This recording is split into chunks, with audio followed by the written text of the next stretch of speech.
He is the best player in the world, and he is going to get paid. After another stellar performance from Igor Shesterkin, it sounds like the Rangers may have made up their mind, and Igor Shesterkin may be the highest paid goaltender in league history and the highest paid current New York Ranger. We're going to break it all down, but before we do, a quick reminder to hit that subscribe button. About 70% of you who watch our videos are not actually subscribed to the channel, so if you want to do yourself a favor, hit that subscribe button. It's free, and you get to stay up to date with everything New York Rangers. And what a fantastic game it was last night. The New York Rangers walking away with a 4-1 win and another pretty big test against a pretty good team in the Toronto Maple Leafs. And before we get into Igor Shesterkin and a little bit of the game itself and things to like, I have to point this out that I actually was at the game in Toronto last night, and I think that the Leafs did something very classy in shouting out Sam Rosen. They gave him a congratulations and a little moment here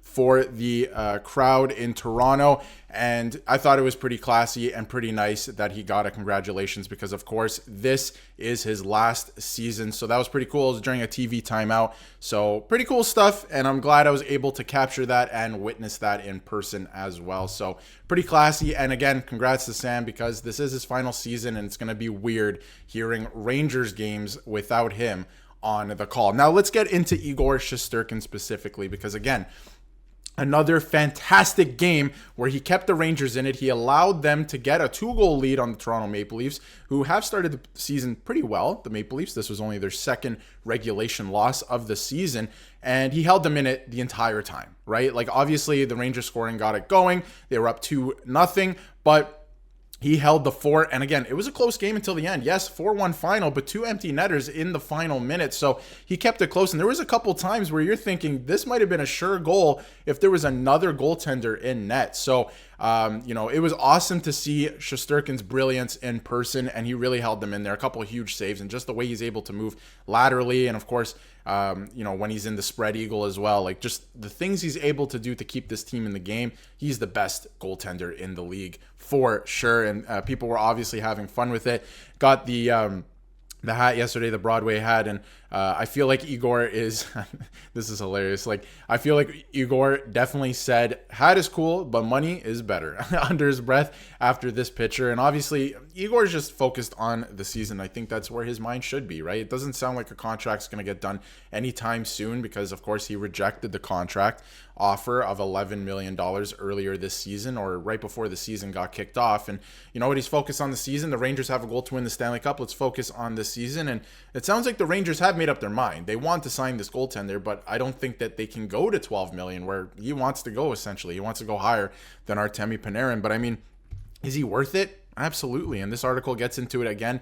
The Rangers are 3-0-0 to start on the road for the first time since 1931-32. So pretty long time.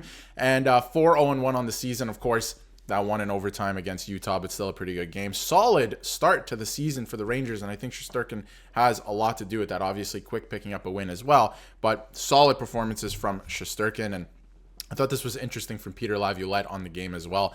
Unlike their previous games, the Rangers won this one because of their defense. And I don't know, team defense. I don't want to say just, the sixth defenseman. I think it was a lot of, team defense as well. And they held the fort pretty well in the third period. The Leafs came on strong in the third period. And, Shesterkin had a great game as well. And but it was great team defense, I thought. And the Rangers have to buy into that this season, especially if they want to go further in the playoffs and, of course, win the Stanley Cup. They have to play heavier, they have to play harder, and they're going to have to play good team defense. And I think that they did a little bit of that in this game. And Panarin, who has 4 straight multi-point games to start the season, again getting a couple points last night, was held off the score sheet until he hit the empty net with 14 seconds left. So obviously keeps the point streak alive last night and gets on the board, which is nice. Very solid start to the season for not only him, but Lafreniere as well. Love to see that. And I thought it was a really good win, Coach Peter Laviolette said, after his team's 3rd consecutive victory. And of course, the only Toronto shooter to beat Shesterkin was the reigning Rocket Richard Trophy winner, Austin Matthews, with it was an all right goal. I mean, Shesterkin, should he have it? There should be some defense there as well. And, Matthews is probably going to find his way to hit the back of the net. This is a guy who scored 69 goals last year and kind of has Shesterkin's number, right? And that's all right because he's the best goal scorer in the league. But Shesterkin, obviously, Fantastic game still. I mean, he had a 971 for the game save percentage. Still a great game from Shesterkin. I mean, he is the guy for the New York Rangers. And Laviolette went on to say, I thought there was a couple of glove saves in the middle of the game that were pretty special. Obviously, that one on Tavares in the slot with the windmill save. Love to see that. So old school. Reminds me of Lundqvist as well. So that was pretty cool. And then in the third period, there were some that popped out and some chances for some of their big guys. He played a brilliant third period. There was one save specifically on William Nylander that I thought was a for sure goal. And yes, it squeaked through, but the fact that, a guy like William Nylander, an elite scorer in the league, was open like that and he made that save, big moment in the game, and he allowed the Rangers to continue to play their game and, weathered the storm, and they ended up winning the game. So that's great. And then some praise as well on Igor Shesterkin from another goaltender who's playing pretty good, in Anthony Stolarz for the Toronto Maple Leafs. And he said, you can see why he's going to be the highest paid goalie in the league. And I think, it's been a topic of conversation the last couple of weeks. Is he even going to be the highest paid goaltender in the league? He's going to be the highest paid goaltender in the league. There's no question about it at this point. Do the Rangers want to give it to him? And I think, this game specifically could have really went another way if it was not Igor Shesterkin in net. And I think that's where he shows his value as a New York Ranger, and why the Rangers almost have to give him not what he wants, but in that area.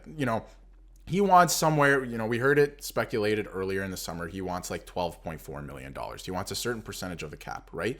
But now we've heard he just wants to be the highest paid Ranger. So that would take him to about $11.7 million. So I'm not saying, to give him exactly what he wants at over $12 million, but maybe you give him what he wants in terms of being the highest paid Ranger, and obviously the highest paid goaltender in league history. He's going to be that no matter what, whether he's on the Rangers or not next year. But I think that the Rangers have made up their mind. It's just a matter of getting to a sweet spot, getting to that number that Shesterkin will accept, which I think is higher than Panarin's number right now. Can the Rangers afford it? That is the question. Can they afford it? Because obviously you got to sign Miller, you got to sign Lafreniere, big parts of this team moving forward, and guys who are already locked up for the next couple of years are getting older, into their 30s. So it's going to be very interesting. Can you afford it, I think, is the question of this entire saga, if you'll call it that. And Austin Matthews, who, again, best goal scorer in the league, on Igor Shesterkin. Very composed. He's not the biggest guy, but he's very athletic and seems to come up with big saves when his team needs it. Obviously, a lot of respect for him. And this is a guy who, you might be able to say, like I said earlier in the video, has Shesterkin's number. But, Shesterkin has always played them very well. And Matthews, at times, is going to find the back of the net, right? Best goal scorer in the league. So you love to see that. And again, great, solid performance from Shesterkin. I think this is a game where he really proved his worth as, like I keep saying, if anybody else was in net for this game, maybe it's a different score. The Leafs really came on in the third period, but it was a pleasure to be able to see it live and see Igor Shesterkin's brilliance live, because he really kept the team in the game. And again, proving his worth. So I think he's going to be the highest paid. Again, if you're asking me personally, let me know in the comments what you think. But if you're asking me personally, this is a guy you got to lock up to more than Panarin to get him signed, and you got to lock him up. You just got to do it, because maybe even if you go shorter term, because again, it was rumored that he wants shorter term and the Rangers offered him 8 years to get that cost control. But even if you go shorter term, this is a guy that I think can bring you to the promised land. You just got to put, the team's got to play a little heavier, a little bit harder, right? It's not always on him. He comes up in some big moments. So that's just what I think. But let me know in the comments what you think. Do the Rangers have the money to afford him? There's going to be a lot of salary cap juggling this offseason, that's for sure. But he's definitely proved his worth. Let me know what you think in the comments. And if you haven't yet, hit that subscribe button so you can stay up to date with everything New York Rangers.